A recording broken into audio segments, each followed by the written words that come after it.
आजा। ये क्या पिताजी, ट्रेन में ब्रेक नहीं है क्या? स्टेशन से पहले ही चेन खींच के रोक ली। स्टेशन का इंतजार कौन करता बेटा? ये बात है। चल चलते हैं, आजा।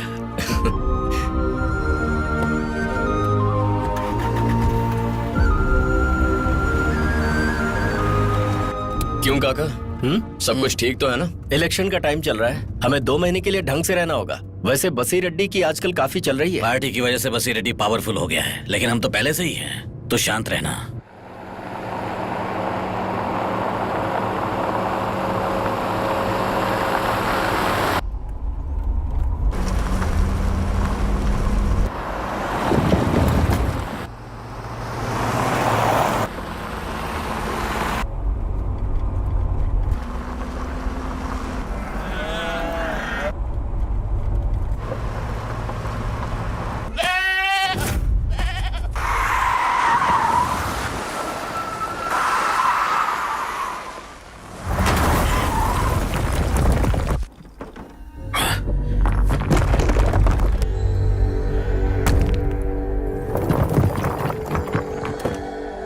बेटा क्या हुआ?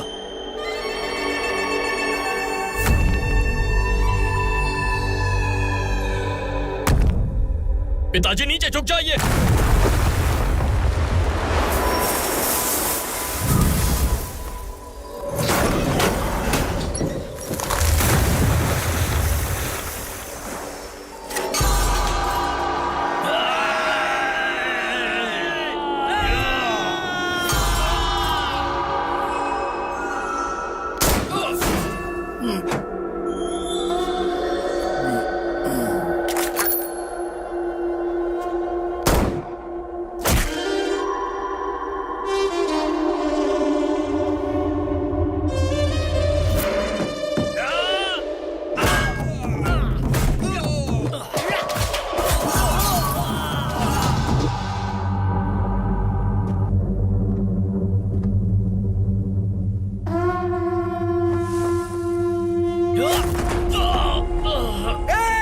भाई को मार दिया।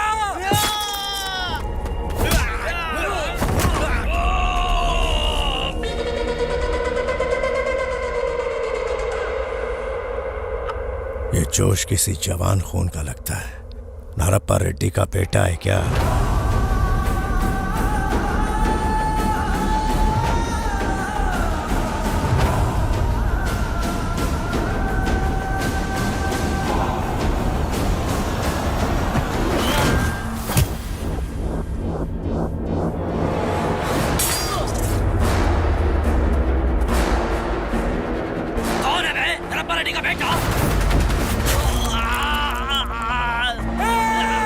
भाई का हाथ काट दिया।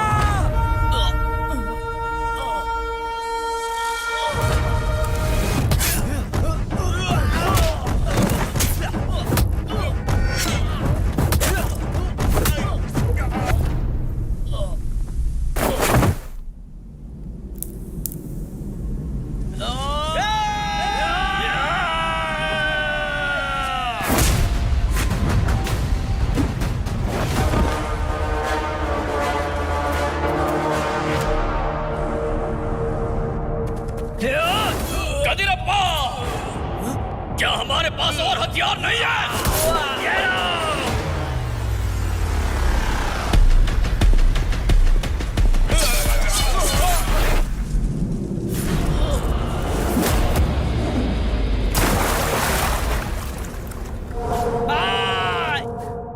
बसी रेड्डी उस तरफ है।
बंदूक।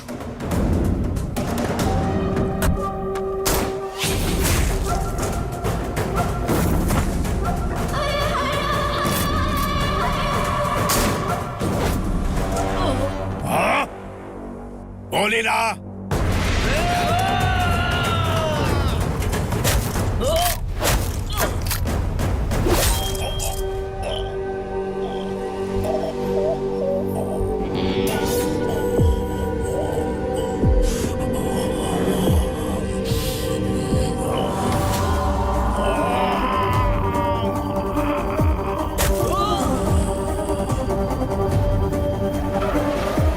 पिताजी को मार डाला उसने।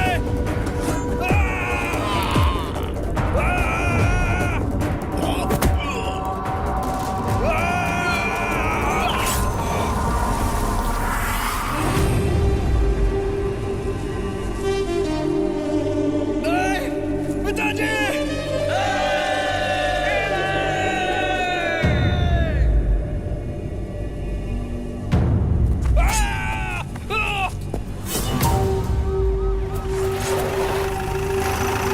रुक जाओ। आपस में इसी तरह झगड़ते रहोगे तो इस गांव में रहने का मतलब क्या है?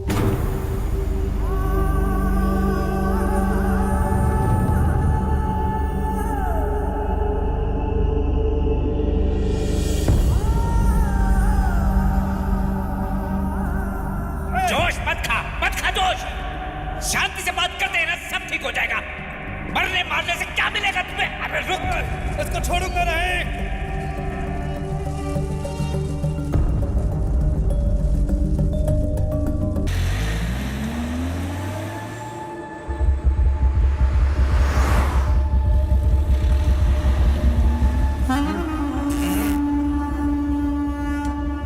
यहाँ स्कूल है ना?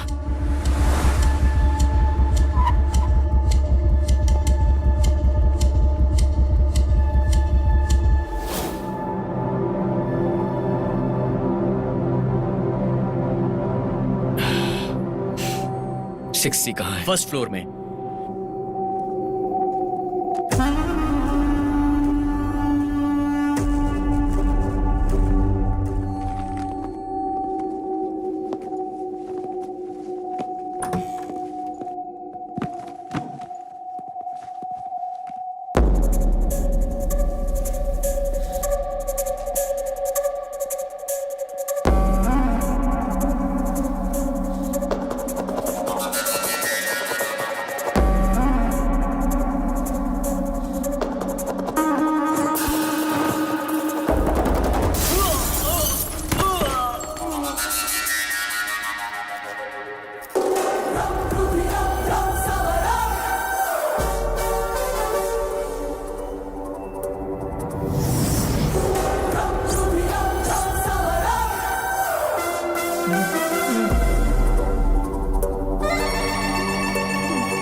यहाँ बैठ के क्या देख रहा है? पागल है क्या? हाँ? अब तो तू गया काम से। हाँ?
मेरा निशाना चूकता नहीं, मुझे उकसाओ मत।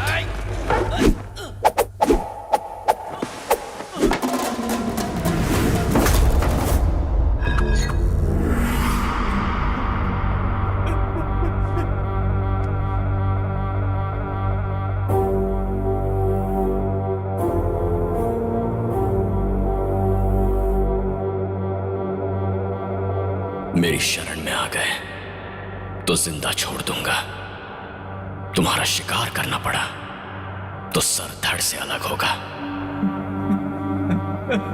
ओबा,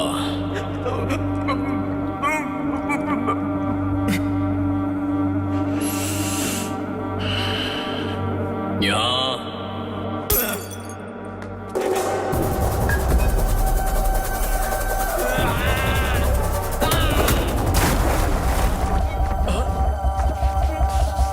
सर सर सर ऐसा मत कीजिए सर, वो मर जाएगा सर, वो सांस नहीं ले पा रहा है सर, सर वो मर जाएगा।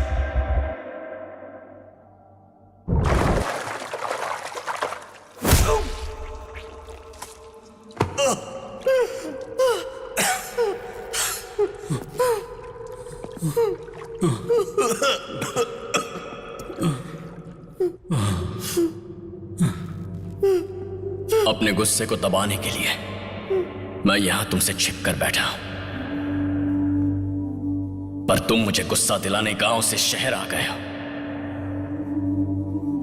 खून बहाने वाले ये हथियार स्कूल तक लेकर आ गए। ओबा, बसी रेड्डी के बेटे ने भेजा है। नहीं, खुद बसी रेड्डी ने।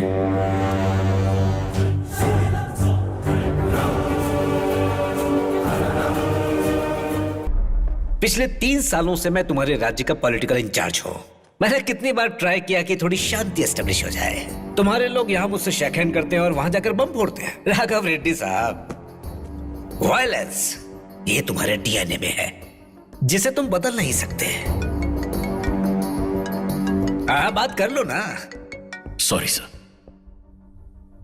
हेलो। हेलो, तुम मेरा फोन क्यों नहीं उठा रहे थे? मैं एक मीटिंग में था। क्या बात है? मैं प्रतीक को स्कूल यूनिफॉर्म दिलाने मॉल आई थी, लेकिन अब वो गायब है। दीदी, दीदी, दीदी। उसे भी पकड़ कर लाओ। चुप कर, गाड़ी चलाओ।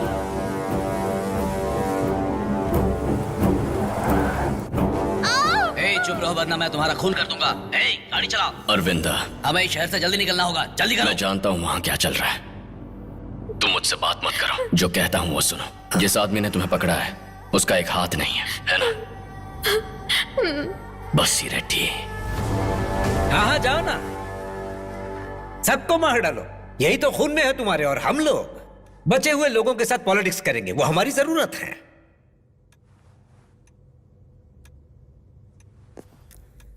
एक चाय का ऑर्डर दीजिए।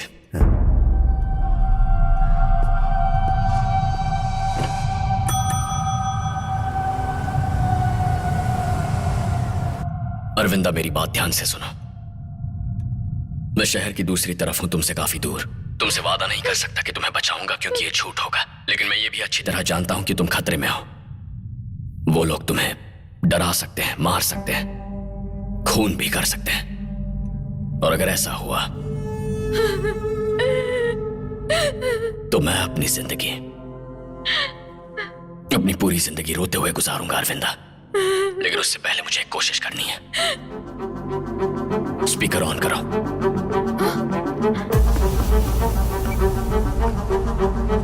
ये फोन पर किसी से बात कर रही है।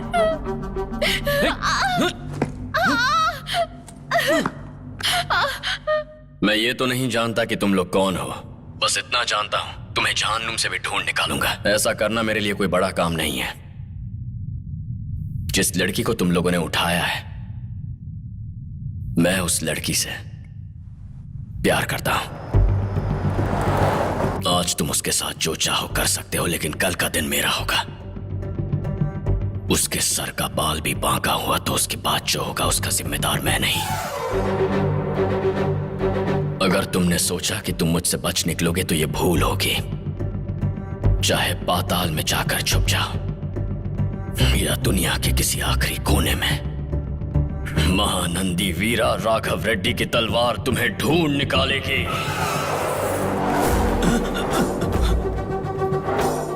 ये मेरा वादा है तुमसे। तुम में से हर एक मेरा पैर पकड़ेगा, मुझसे भीख मांगेगा कि मैं तुम्हें मार दूं, लेकिन मैं तुम्हें आखिरी सांस तक तड़पाऊंगा। अभी जो डर तुम्हारे सीने में है वो 100 गुना बढ़ेगा। तुम्हारी मौत तुम्हारा शिकार कर रही है। ऐसी हालत करूंगा कि खुद मौत को गले लगा लोगे।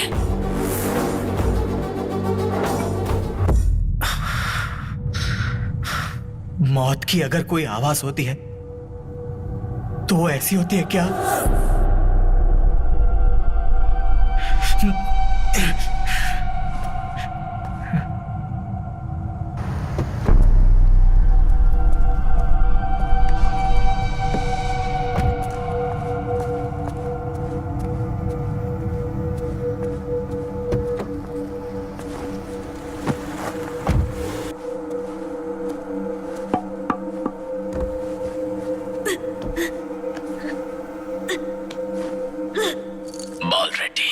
मुझे आवाज से पहचानते हो ना?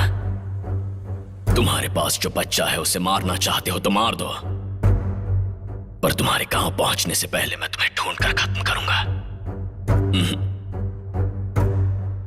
यहां से बैंगलोर नजदीक है, तो मैं पहले वहां जाऊंगा और तुम्हारे बेटे को खत्म कर दूंगा।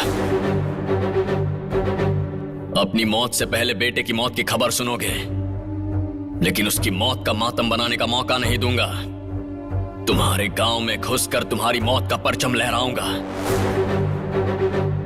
छोड़ दो। मौत का खेल रोकना चाहते हो तो आज उस बच्चे को छोड़ दो।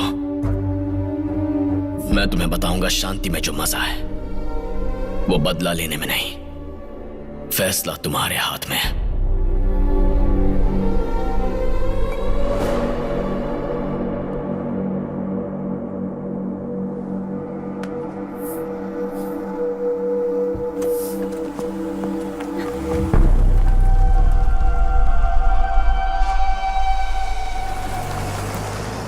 अरविंदा वहीं इंतजार करो, मैं अभी आ रहा हूं। किसी को कोई बात मनवाना चाहूं तो दोस्त ही नहीं दुश्मन भी मान जाते हैं। वायलेंस हमारे डीएनए में नहीं है, मजबूरी में उसका सहारा लेना पड़ता है।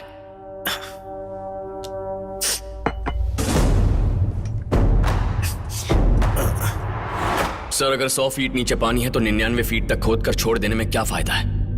इसका जवाब मैं आप पर छोड़ता हूं। मेरा एक कदम 100 के बराबर है।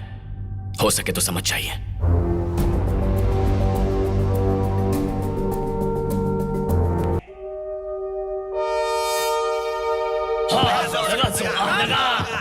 इस मीटिंग के बारे में बसीरेड्डी को पता है क्या? पता नहीं, बस ये दोनों आए हैं एग्रीमेंट करना है। मैं इसके साथ एग्रीमेंट क्यों बनाऊं कृष्णा रेड्डी?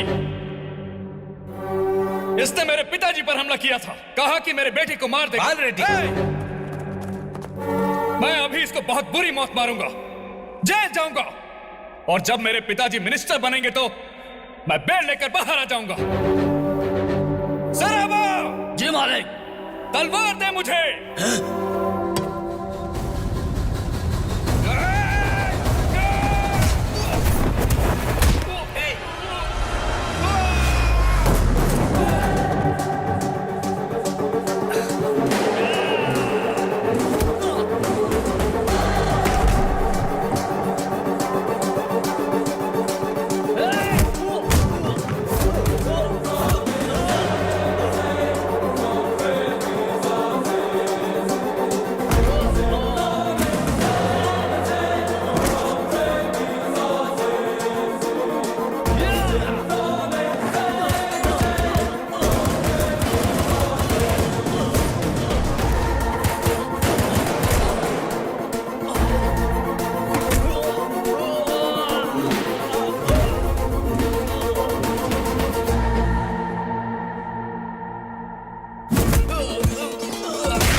मैं तुझे मारकर जेल चला जाऊंगा। मेरी आंटी मिनिस्टर बनेगी तो मैं बेल लेकर बाहर आ जाऊंगा। यह ऑप्शन सिर्फ तेरे पास नहीं है, मेरे पास भी है।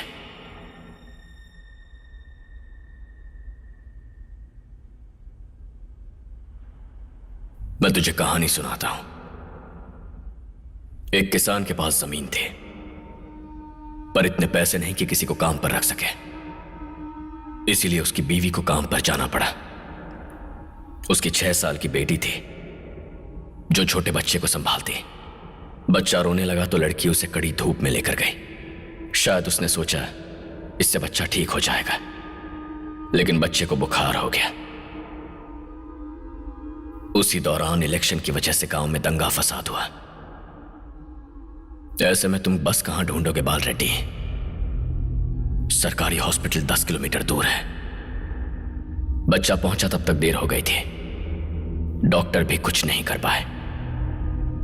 उसके मां बाप उसके गम में बहुत रोए। अब इसी कहानी का दूसरा वर्जन सुन।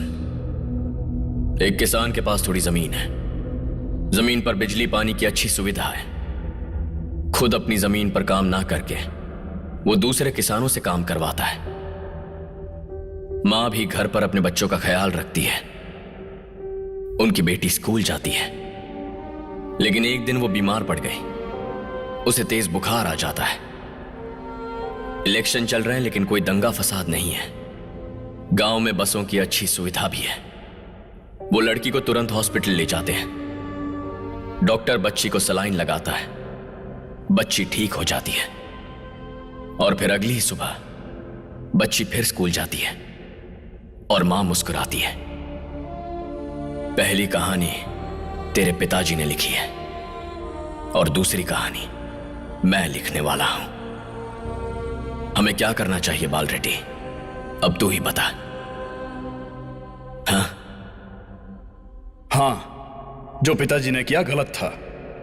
5 रुपए के लिए उन्होंने एक आदमी का सर काट दिया। तो तुम्हारे पिताजी ने क्या किया? उन 2 लोगों को मार दिया जो बेगुनाह थे।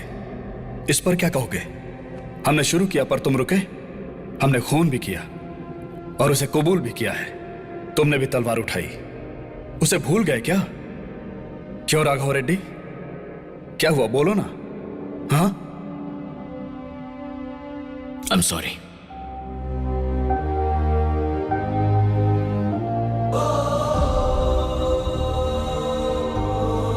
अपने पिता की तरफ से माफी मांगता हूं। तुम्हारे पिता से भी माफी मांगता हूं जो यहां नहीं है।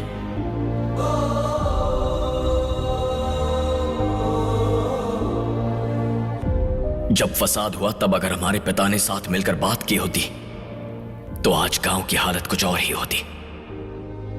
कम से कम वो मौका अपने बच्चों को देते हैं। इस शांति की कीमत क्या है? 5 साल, एक एमएलए और एक मिनिस्टर। ठीक है, मान लिया। मैं नहीं लड़ूंगा, तुम ही जीतोगे। तुमने ये डिस्कशन पहले क्यों नहीं किया राघव रेड्डी? पिछली बार तुम अपने लोगों के साथ एक गाड़ी में आए थे, तब मैंने डिस्कशन किया। इस बार 4 गाड़ियों में आए हो, इसीलिए मैंने लड़ाई की। जिसमें लड़ने का जिगरा ना हो, शांति की बात नहीं करता। मेरा फोन नंबर उस कार्ड पर है, मैसेज कर देना। अगर तुम्हारी हां है तो एमएलए बनने के बाद मैं तुम्हारे पिताजी से मिलने आऊंगा। अगर ना है तो तुम इस दुनिया के किसी भी कोने में जाकर छिप जाओ, मैं तुम्हें नहीं छोड़ूंगा।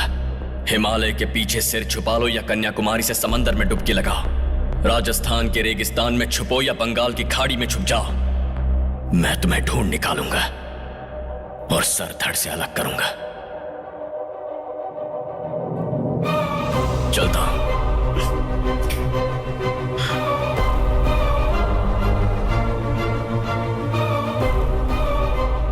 कृष्णा रेड्डी, मेरे इस पूरे पॉलिटिकल करियर में वो इंसान जो उस एरिया का फिक्शनिस्ट है, उसको कभी सॉरी बोलते नहीं देखा। फर्स्ट टाइम यही है यार, फर्स्ट टाइम। First time. हर 30 साल में एक बार जीने का लक्ष्य बदलता जरूर है। फिल्म वाले इसे ट्रेंड कहते हैं और बिजनेस वाले फैशन कहते हैं। राजनेता उसे वंश कहते हैं और आम लोग जनरेशन कहते हैं। लेकिन हर जनरेशन में एक बंदा आता है अपनी नई सोच के साथ, और वो अकेला आता है। हम उसे टॉर्च बेरर कहते हैं। उस जाते हुए इंसान को देख रहे हो ना तुम, वही है torch bearer.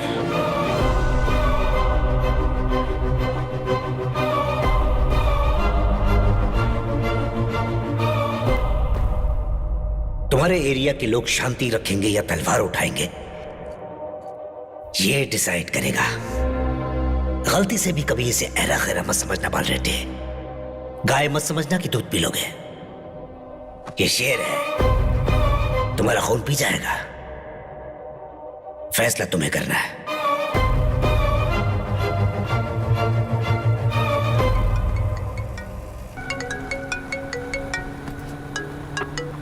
Hello hello Arvinda. Raghav Reddy,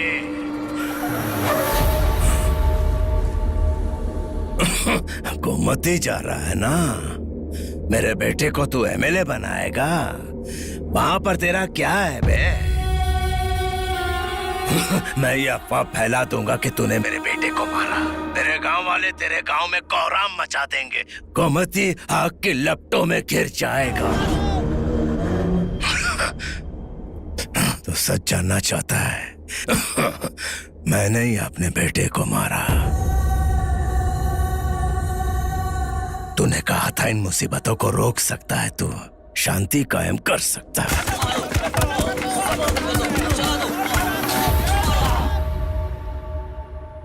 शांति खत्म हो गई रे। चल फुट। मैं बदलाव लाऊंगा बसी रेड्डी। यह ताज्जुब की बात है कि आज मैं उस जगह हूं जहां तू 30 साल पहले था।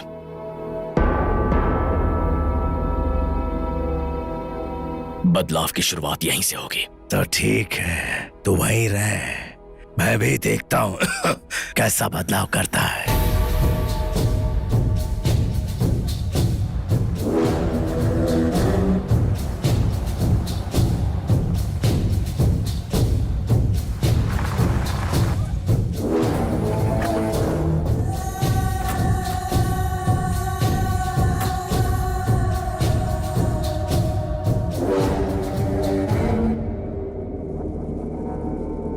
तू बदलाव लाएगा? क्या बदलेगा तू? कैसे बदलेगा बे? जब मेरे पिता की मौत हुई, मैं नहीं जानता था कि मैं तलवार उठाऊंगा, पर मैंने उठा ली। नहीं जानता था मुझ में इतना गुस्सा है कि तलवार तुम्हारे पार करूंगा, पर कर दी ना। दादी ने कहा तलवार फेंको, तब पता नहीं था उसे छोड़ूंगा या नहीं, पर छोड़ दी ना। तुम्हारे पीछे जो लड़की है, पता नहीं था बिना लड़ाई के ये जंग रोकी जा सकती है, पर उसके कहने पर रोक दी ना। पूछ रहे हो बदलाव कैसे लाऊंगा? मुझे भी नहीं पता कैसे लाऊंगा बसी रेड्डी, पर बदलाव आएगा, मैं लाऊंगा।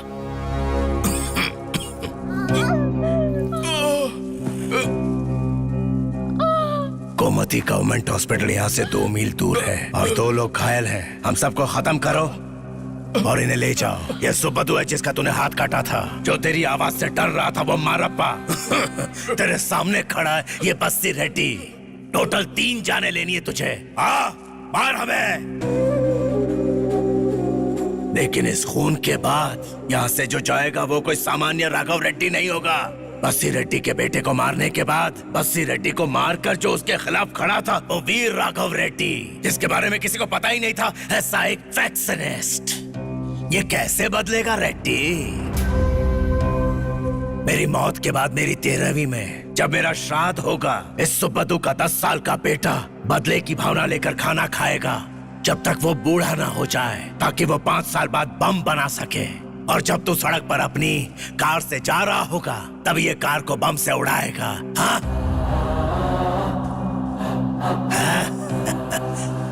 कैसे बदलाव लाएगा? इस पेड़ को मैंने कभी पानी नहीं दिया, लेकिन 30 साल पहले इसे खून दिया था। देख कैसा सूख गया है ये। इसी तरह गांव का हर घर उजड़ता जाएगा। कैसे बदलाव लाएगा तू? कैसे बदलाव लाएगा रेड्डी? हाँ?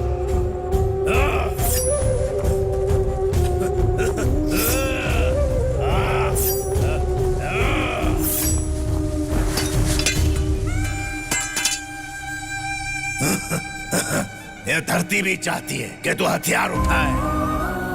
उठा उठा।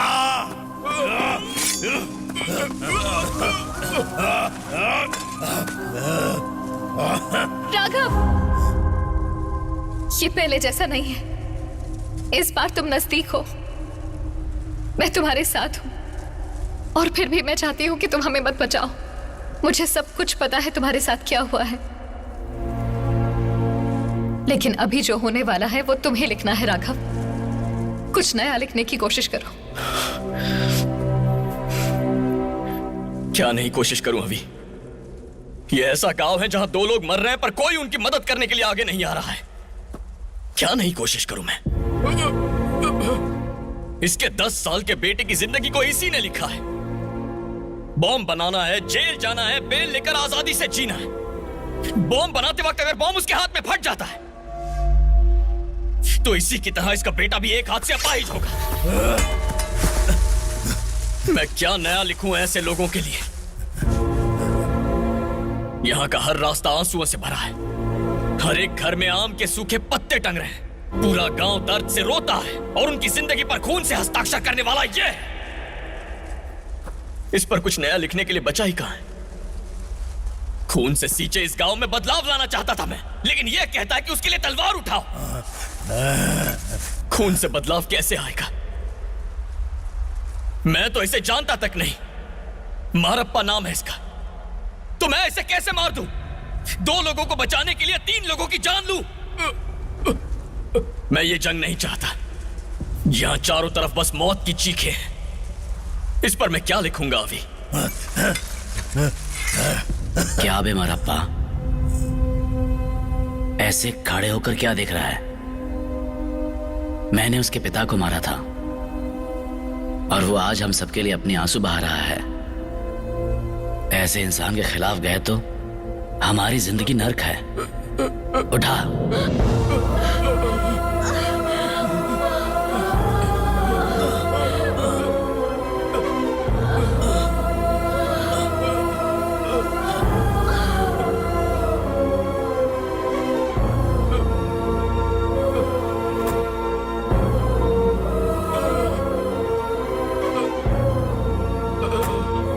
मारप्पा, तुम दोनों मेरे बच्चों जैसे हो और तुम मेरे खिलाफ जा रहे हो। आपने अपने बेटे को बहराई में से मार डाला और अब भी आप कह रहे हैं हम आपके बच्चे हैं?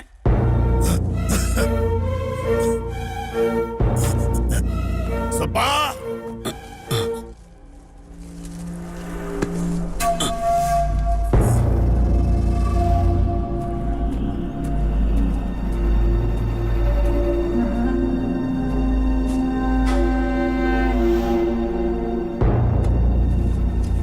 छोटे मालिक, आप परेशान ना हो, इन्हें कुछ नहीं होगा। सुब्बा अपनी जुबान के लिए जान निछावर कर देगा। यकीन नहीं तो इनसे पूछो।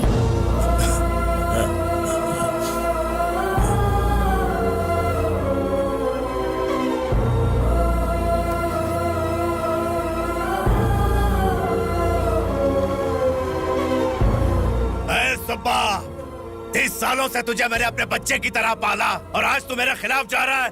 आखिर क्यों? बसी रेड्डी, पूछा था ना बदलाव कैसे लाऊंगा? ऐसे ऐसे लाऊंगा।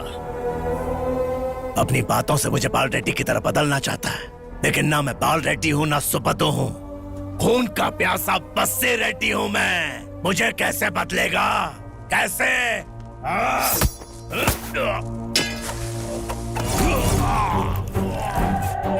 ऐसे।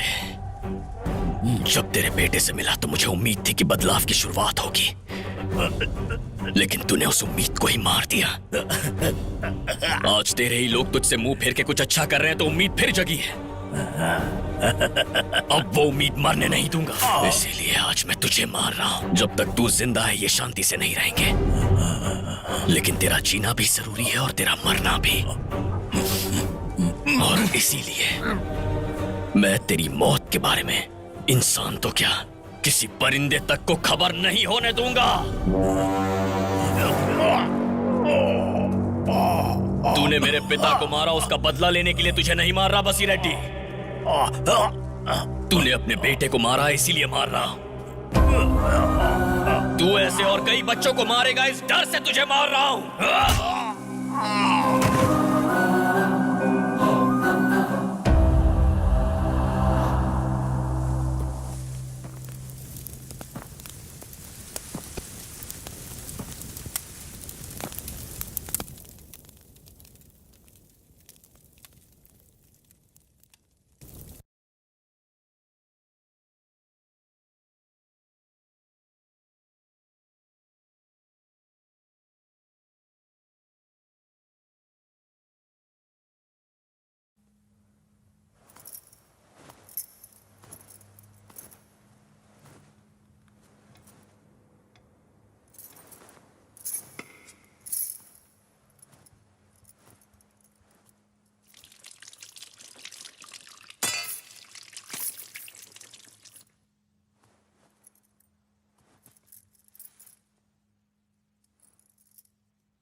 जिसे सबूत की जरूरत है उसके लिए सबूत लेकर आया हूं।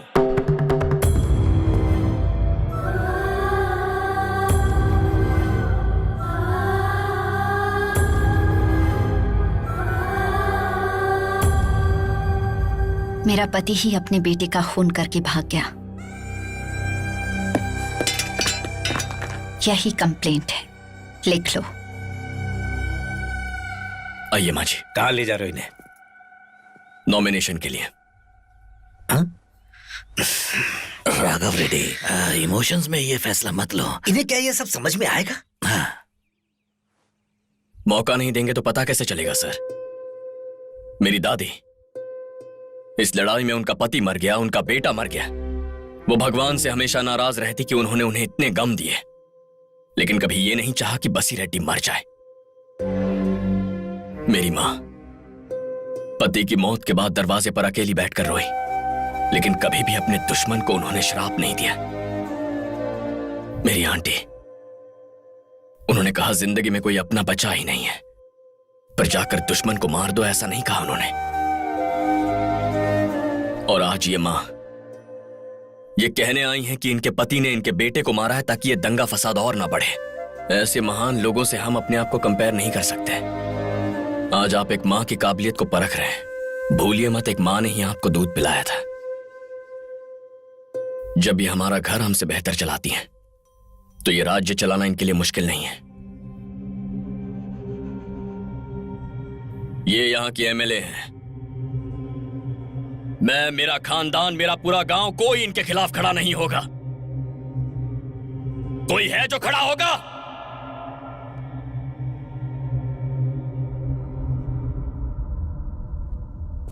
कोई नहीं है। चलिए माँ जी।